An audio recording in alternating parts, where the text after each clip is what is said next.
It was April 20th, 1999. My son Dylan and his friend Eric killed 12 students and a teacher. And the school is in a panic. I've got students down under the table, kids, heads under the table. There were a total of 15 bodies. There were 11 males.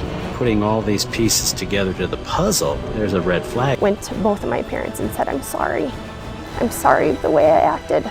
Officials say those guns that were used in today's shooting were all registered to Adam Lenz's mother. Too many of these tragedies in the past few years. On April 20, 1999, one of the most horrifying massacres happened in American history. Students Eric Harris, age 18, and Dylan Klebold, age 17, from Columbine High School in Littleton, Colorado, attacked their school and claimed the lives of 12 students and one teacher, injured 24 more people, and traumatized thousands of the students. The crime took less than 10 minutes, and after that, the two students took their own lives, escaping any form of justice. Before the incident, the aggressors were already on a series of crimes they committed, and to no surprise, with a troubled history. Both students were bullied and alienated by their peers, making their anger and resentment even more powerful.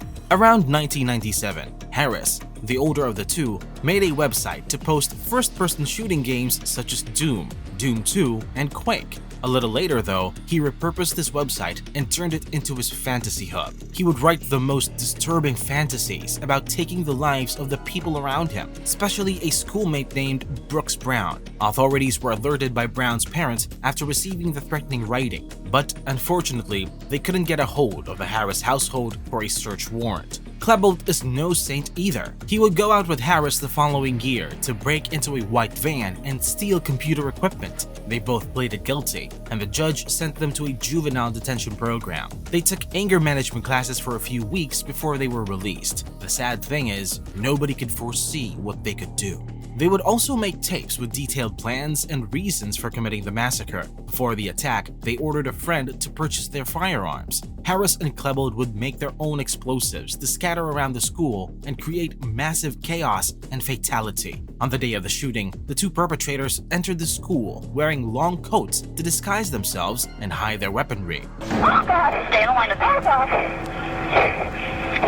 They planted the explosives in the cafeteria, hallways, and classrooms. The plan was to explode the cafeteria and get anyone trying to escape. But then, their explosives were a miss. It didn't go off, and so they had to change everything. They took the lives of specific individuals who they considered were bullies or enemies. I'm a teacher at Columbine High School. There is a student here with a gun, and the school is in a panic. And I'm in the library. They would also attack random students in their spree. Because of the threat of the explosives going off at some point, law enforcement stayed back, which allowed the two to claim the lives of their schoolmates. After the spree, Harris and Klebold went on to take their own lives, with one student claiming that she overheard them shouting 1, 2, 3 in unison before the bang. The massacre has left an immense amount of rage and debate across the nation, but most of all, it has impacted the victims' families in the most horrible way. We were taking the test, and then we heard what we thought were rocks being thrown against the window, and then we heard a bunch of screaming. Later on, students would speak about their trauma and raise awareness about school shootings. Klebold's mother also spoke about the tragedy in a recent TED Talk. My son Dylan and his friend Eric killed 12 students and a teacher. The Red Lake Senior High School shooting occurred on March 21, 2005 in Red Lake, Minnesota. The perpetrator, Jeff Wise, a troubled 16-year-old student, attacked 9 people, including his grandfather and girlfriend, and 7 individuals in his school. Wise's mother, an alcoholic who was sometimes physically and emotionally abusive, got in a freak car accident when Wise was 10. Because of this, she was taken to a nursing home, and Wise had to live with his father's family, including his grandfather and his 32-year-old girlfriend. Prior to the massacre, Wise was getting help from his family to treat his behavioral issues and depression. Wise has been posting his violent intentions online and had been engaged in violent discussions about school shootings online. He also made violent flash animations and posted them online. In one of the animations called Target Practice, a person can be seen attacking 3 people before taking his own life. These red flags, however, weren't recognized by the authorities or anyone to be acted upon and prevent the unfortunate tragedy. The attack happened in 2 different places on the Red Lake Indian Reservation in Minnesota. First, in his grandfather's house, he took the lives of his grandfather and his 32-year-old girlfriend. His father was a police officer back in the day, so he had easy access to the firearms he used on the day of the massacre. There wasn't much planning that went on, unlike the previously mentioned assailants. Wise went straight to his school and attacked 5 students, a teacher, a security guard, and in the end, himself. Because of this, he was able to escape any sort of legal proceedings. It had only left a huge sense of rage and struggle. The shooting prompted discussions about the need for improved mental health support and intervention strategies in schools. The incident highlighted the importance of recognizing warning signs and assisting students in distress appropriately. The Virginia Tech shooting on April 16, 2007 at Virginia Polytechnic Institute and State University in Blacksburg, Virginia was one of the deadliest mass shootings in American history. Sung-Hui Cho, a troubled 23-year-old individual, took the lives of 32 people and injured 17 others before ending his own life. Cho had a troubled history dating back to his childhood, facing depression, autism, and selective mutism. He experienced social isolation and bullying, which contributed to his feelings of anger and alienation. In 2005, he was accused of stalking 2 female students and was declared mentally ill, but he was not institutionalized, allowing him to purchase weapons. He carried out the attack in 2 acts of violence. Well, we just got a frantic call from my daughter saying he's chasing us with a gun. The first at 7:15 a.m. in the West Ambler Johnson Hall, where he attacked 1 student and a resident assistant who was trying to aid the bloodied student. Worst of all was the fact that the student remained alive for a couple of hours, but no one from the school, law enforcement, hospital, or her family was notified of the event. Only after the second half of the violent massacre were they able to get in contact with the enforcement. It had already been too late. Cho immediately left West Ambler Hall and back to his dorm to get rid of his clothes and mail a package to NBC News containing his videos and writings. He repeatedly stated that the world and everyone else made him do it. You had 100 billion chances in the ways to have avoided today, but you decided to spill my blood. You thought it was one pathetic boy's life you were extinguishing.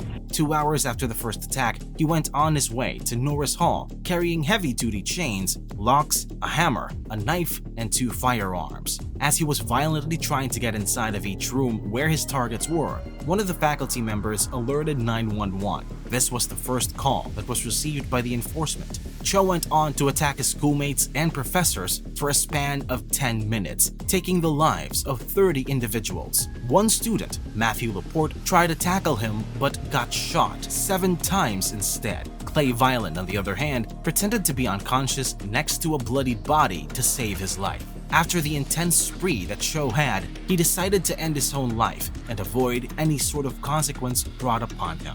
Up to this day, the Virginia Tech shooting continues to be one of the biggest, if not the most, massacres in U.S. history. At the nearby elementary school, many parents would be reunited with their traumatized kids. One that still sparks rage and debate about the safety of students in schools, about ensuring tighter laws for weapon ownerships. It is believed that Cho was inspired by the Columbine High School massacre and admired the perpetrators.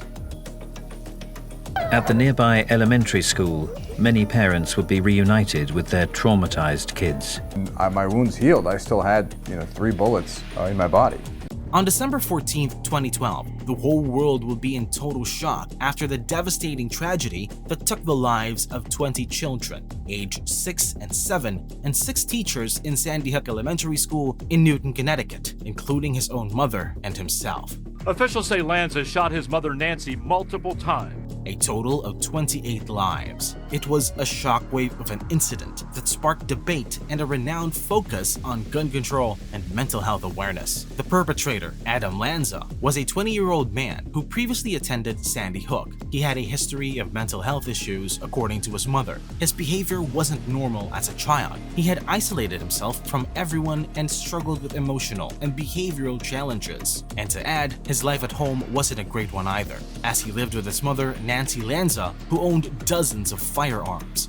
Lanza did not have any other criminal records prior to the shooting. On the day of the attack, Lanza took his own mother's life before he forced his way into Sandy Hook Elementary School, armed with firearms belonging to his mother. He targeted 2 classrooms, where he methodically shot and took the lives of 26 innocent individuals before turning the gun on himself as law enforcement closed in.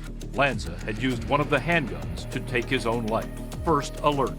6-7 Sandy Hook School. Caller's indicating she thinks there's someone shooting in the building.